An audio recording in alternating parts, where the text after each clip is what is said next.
स्वामी हिंदीमाला YouTube channel में एक बार फिर आपका स्वागत। आज हम अलवर किसान आंदोलन के बारे में पढ़ेंगे।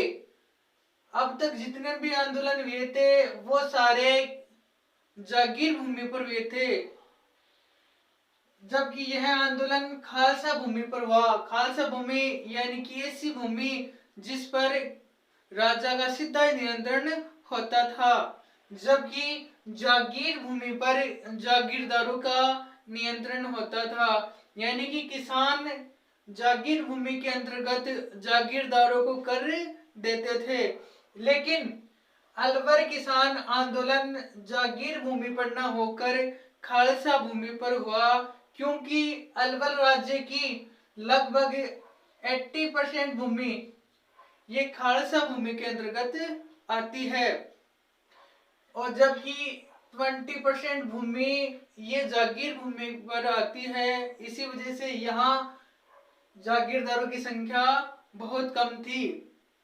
अलवर राज्य में भू राजस्व की इजारा पद्धति प्रचलित थी, यानी कि जिस भूमि पर जो व्यक्ति सबसे ज्यादा बोली लगाएगा वह भूमि उसकी ही होती थी। 1876 में पहला ब्रिटिश पद्धति पर आधारित भू बंदोबस्त लागू हुआ, यानी कि जो इजारा पद्धति थी वह ज्यादा दिन तक काम में नहीं ली जाती। 1876 में ब्रिटिश हुकूमत के अनुसार जो नया भू बंदोबस्त लागू हुआ, पहला भू बंदोबस्त लागू 1876 में पहला भू बंदोबस्त लागू, 1899 1900 ईस्वी में दूसरा भू बंदोबस्त लागू। दूसरे भू बंदोबस्त के अंतर्गत भू राजस्व में वृद्धि हो गई। भू राजस्व की राशि कुल उत्पादन के 1/2 से 1/5 के मध्य ली जाती थी। जो पहला भू बंदोबस्त लागू हुआ था उसमें भुगतान नगद रूप में लिया जाता था, यानी कि पहले भू बंदोबस्त के अंतर्गत लगान का जो भुगतान होता था वो नगद था। 1899 1900 ईस्वी में दूसरा भू बंदोबस्त लागू हुआ। जैसे ही दूसरा भू बंदोबस्त लागू हुआ उसमें भू राजस्व के आकार में वृद्धि हो गई। भू राजस्व की राशि कुल उत्पादन के 1/2 से 1/5 के मध्य ली जाने लगी। वर्ष 1922 में तीसरा भू बंदोबस्त लागू होता है। जब तीसरा भू बंदोबस्त लागू होता है तब इसमें भी भू राजस्व में वृद्धि हो जाती है, यानी कि भू राजस्व बहुत ज्यादा वसूला जाने लगा। अब तक ये जितने भी भू राजस्व जो भू बंदोबस्त की पद्धति थी उसमें राजपूतों व ब्राह्मणों को करों में विशेष छूट थी, लेकिन जैसे ही तीसरी भू बंदोबस्त लागू हुआ ब्राह्मणों व राजपूतों को करों में छूट थी इससे पहले, लेकिन अब उनसे भी कर वसूला जाने लगा। ये स्वाभाविक है कि जब राजपूतों से ज्यादा कर वसूला जाने लगा तब इस किसान आंदोलन का नेतृत्व भी राजपूत ही करेंगे। इसी वजह से अलवर किसान आंदोलन का नेतृत्व करने वाले कौन सी जाति थी, तो ये थे राजपूत किसान। जनवरी 1925 में अखिल भारतीय क्षत्रिय महासभा का दिल्ली में एक अधिवेशन होता है। जनवरी 1925 दिल्ली में अखिल भारतीय क्षत्रिय महासभा का अधिवेशन होता है। यहाँ से अलवर के 200 राजपूत इसमें भाग लेने के लिए जाते हैं, और वे यहाँ पर पुकार, ये अधिवेशन में इन्होंने पर्चे बांटे। पुकार क्या है, तो पुकार अखिल भारतीय क्षत्रिय महासभा दिल्ली के अधिवेशन में अलवर के 200 राजपूतों द्वारा पर्चे बांटे गए और अपनी मांगे, अपनी शिकायतें क्षत्रिय महासभा के सामने प्रस्तुत की गई।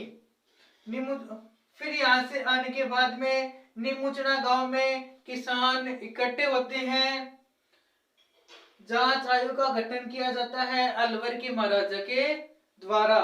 जब निमुचना गांव में किसान इकट्ठे हो जाते हैं तब इस किसान आंदोलन की, यानी कि किसानों की शिकायतों की जांच करने के लिए जांच आयोग का गठन किया जाता है रामचंद्र ओझा के नेतृत्व में। रामचंद्र ओझा के नेतृत्व में जांच आयोग का गठन कर दिया जाता है। किसके द्वारा? तो अलवर के महाराजा जय सिंह के द्वारा।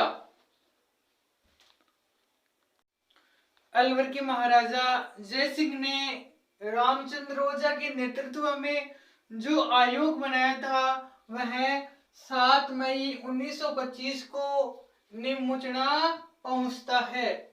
7 मई 1925 निमुचना पहुंचा जांच आयोग और वहां के ठाकुर को, निमुचना के ठाकुर को आंदोलन समाप्त करने के लिए धमकाया गया। 7 मई 1925 जांच आयोग निमुचना पहुंचा, वहां के ठाकुर को आंदोलन समाप्त करने के लिए धमकाया गया। फिर जब यहाँ के ठाकुर ने आंदोलन समाप्त करने से मना कर दिया, तब 14 मई 1925 को कमांडर छज्जू सिंह को राजस्थान का जनरल डायर भी कहा जाता है। 14 मई 1925 कमांडर छज्जू सिंह ने गांव के लोगों पर गोलियां चलवाई। इसमें 156 व्यक्ति मारे गए। 14 मई को कमांडर छज्जू सिंह ने गांव के निहत्थे लोगों पर गोलियां चलाई, 156 व्यक्ति मारे गए। राजस्थान सेवा संघ ने इस घटना को सचित्र प्रकाशित किया 31 मई 1925 तरुण राजस्थान के अंक में। यानी कि तरुण राजस्थान का जो 31 मई 1925 का अंक था उसमें इस घटना को सचित्र प्रकाशित किया गया। रियासत समाचार पत्र यह दिल्ली से प्रकाशित होता था। इसमें इस हत्याकांड की तुलना जलियांवाला बाग हत्याकांड से की गई। रामनारायण चौधरी, इन्होंने इस हत्याकांड को निमुचना हत्याकांड कहा। महात्मा गांधी ने इस हत्याकांड को दोहरी डायसाई बताया, यानी कि यह हत्याकांड तो जलियांवाला बाग हत्याकांड से भी बढ़कर है, यह बात बताई महात्मा गांधी ने। यंग इंडिया समाचार पत्र में राजस्थान सेवा संघ ने कन्हैयालाल कलंत्री, हरिभाई किंकर और लादूराम जोशी के नेतृत्व में इस मामले की जांच को भेजा। यानी कि राजस्थान सेवा संघ ने इस मामले की जांच के लिए इनको भेजा, कन्हैयालाल कलंत्री, हरिभाई किंकर और लादूराम जोशी।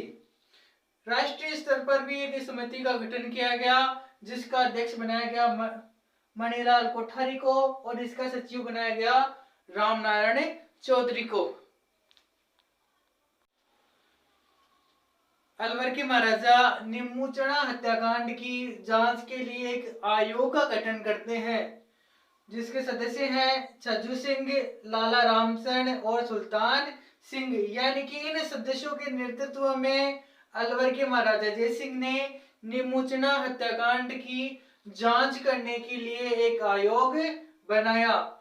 18 नवंबर 1925 को अलवर के महाराजा स्वयं निमुचना पहुंचते हैं और वहां के किसानों से मिलते हैं, उनकी शिकायतों के बारे में जानकारी लेते हैं। फिर अलवर के महाराजा उनकी शिकायतों को दूर करने के लिए आदेश देते हैं। सरकार ने आदेश दिया कि किसानों से लाग-बाग पुराने बंदोबस्त के अनुसार ही लिया जाएगा। यानी कि जो तीसरा भूमि बंदोबस्त लागू हुआ था सरकार ने उसको समाप्त कर दिया और दूसरे भूमि बंदोबस्त के आधार पर ही वापस उनसे कर वसूला जाने लगा। इस प्रकार यह आंदोलन समाप्त हो गया।